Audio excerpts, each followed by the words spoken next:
Salutare pentru toată lumea, suntem aici. Balaj imediat o să... A intrat Balaj. Sunt aici cu Sara iarăși. Ăsta luăm după unul, după celălalt. Suntem aici pe Speedrun 2. Hai Balaj, hai să începem. Speedrun 4. Eu sunt bun în speedrun. Și eu am ajuns la 26, la nivelul 26 aici.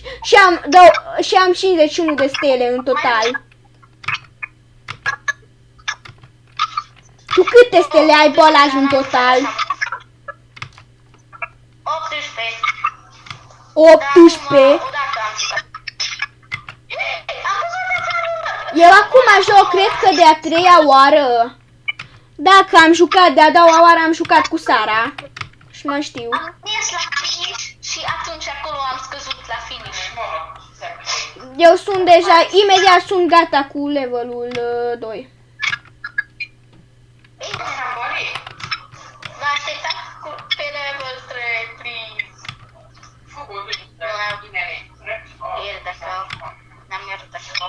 Dar nu vorbește pe ungurește. Ce ai spus că nu te înțeleg?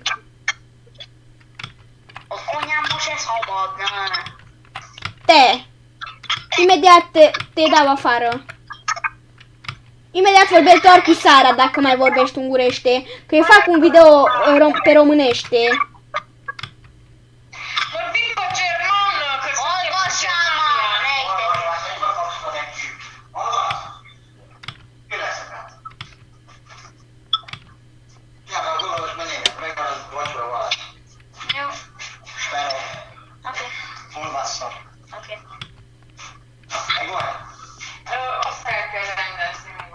La care nivel e Sara? la 5. Salut, așteaptă-mă, femeie. Hai, femeie. Mamă, ce mă spuria de asta. Mamă! Așteptați 5, te rog. Suntem acum la 5. Dar tu ai spus că ești pro în speedrun. No, hai să te văd. Bă. Trebuie să închid, că nu mai pot să vorbesc. Da, te juca, mai poți juca. Ce-pa? De juca mai poți juca. Nu mai pot juca, că trebuie să ies acum. Ok, pa. Că sigur mâine mai pot și picnic. Ok, te așteptăm mâine. Pa. A plecat deja.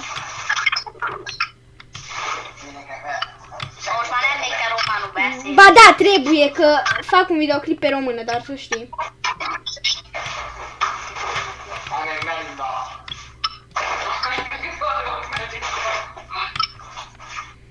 Dacă a auzit ceva alte voci, îmi pare rău.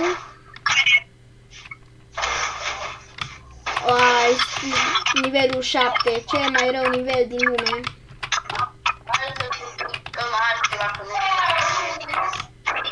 Hai să jucăm Arsenal. Nu, dacă vrei, bine, joacă-te Arsenal, pa. Am rămas singurel. Patrick n-a putut să joacă din high school. Sara n-a putut să joacă de aici. Jucăm mâine, facem și mâine videoclipuri. Da, vă aștept și pe voi să jucăm. Trebuie să întreb de la Sara ce este numele lui de la YouTube, să pun în descriere și da, să puteți să vedeți în descriere. N-a vrut să mai joacă, a spus că este pro în speedrun, dar cum s-ar vedea, nu, că era la levelul 2, cred. Mai este, n-a plecat, cred. N-a plecat. Am spus că este pro în speedrun. Era al 3-lea level, când eu sunt al 2-lea sau al 3-lea, sau poate și al 5-lea. Nu știu, când eu sunt deja în a 8-a. Deci da. No. O să ne jucăm mâine Jailbreak. Și nu mai știu prea ce. Poate o să ne jucăm și Vorca de Pizza Place. că ne-am jucat înainte să ne jucăm high school. Da, în high school avem o grupă, Mafia se numește, nu știu ce s-a întâmplat, dar dacă o să veniți și voi, o să vă punem în Mafia, în grupul bine numit Mafia, și dacă vreți să fiți și în videoclip să vorbiți, puteți să vorbiți pe Discord, aveți linkuri, da. Aveți linkuri la mai multe servere, cred că la 3 trebuie să pun, la server oamenilor, la un server în care sunt șef, da, nu, doar 2. 2, atunci 3 linkuri, da, 3 linkuri trebuie să pun în descriere, nu, 4 linkuri și de la canalul meu pe ungurește, cine știe, bă, da, bă, asta este cel mai ușor, parcă eu nu sa bine.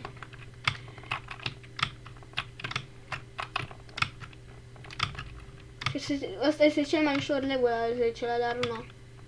Aici la stradă e mai ușor.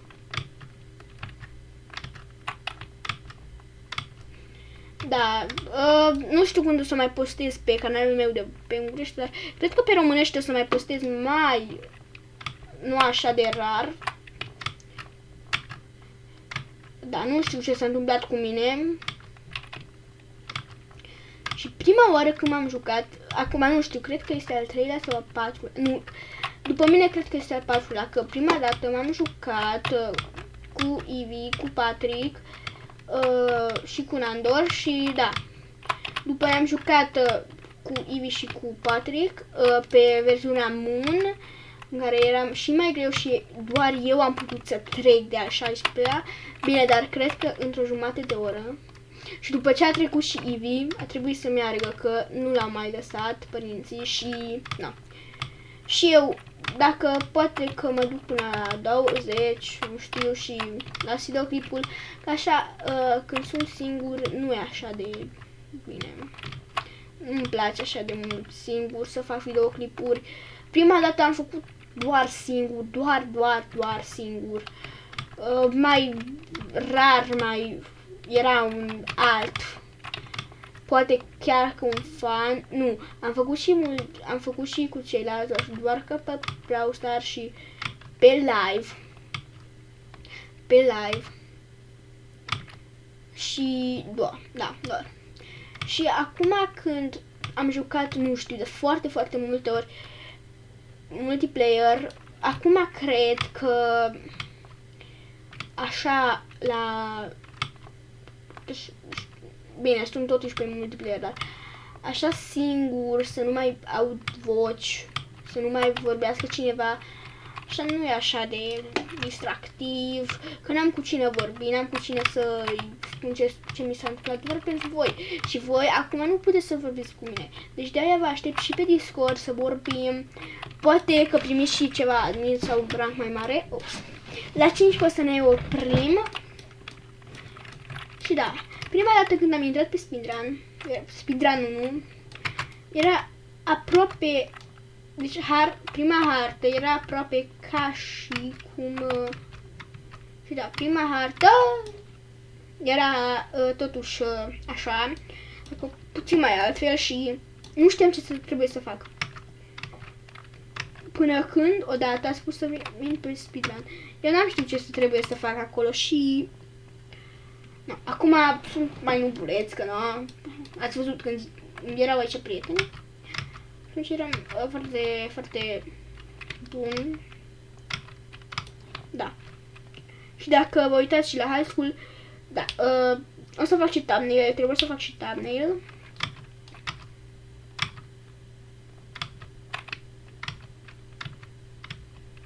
Da. Și cam asta este viața mea. Și o să vă spun și ce fac într-o zi. Prima dată mă duc la școală dacă trebuie, dacă nu, prima dată înainte de la piscină. Mă duc pe Discord, vorbesc cu prietenii mei, că acolo chiar ei sunt prieteni adevărați. Bine, când nu mă întâlnesc cu prietenii de la școală, că ca și cum Patrick este un foarte, foarte bun prieten. Cu Ivy doar ne postim. Că eu și cu Patrick ne postim foarte, foarte mult la școală. Sara doar acum am cunoscut. Da, suntem și la...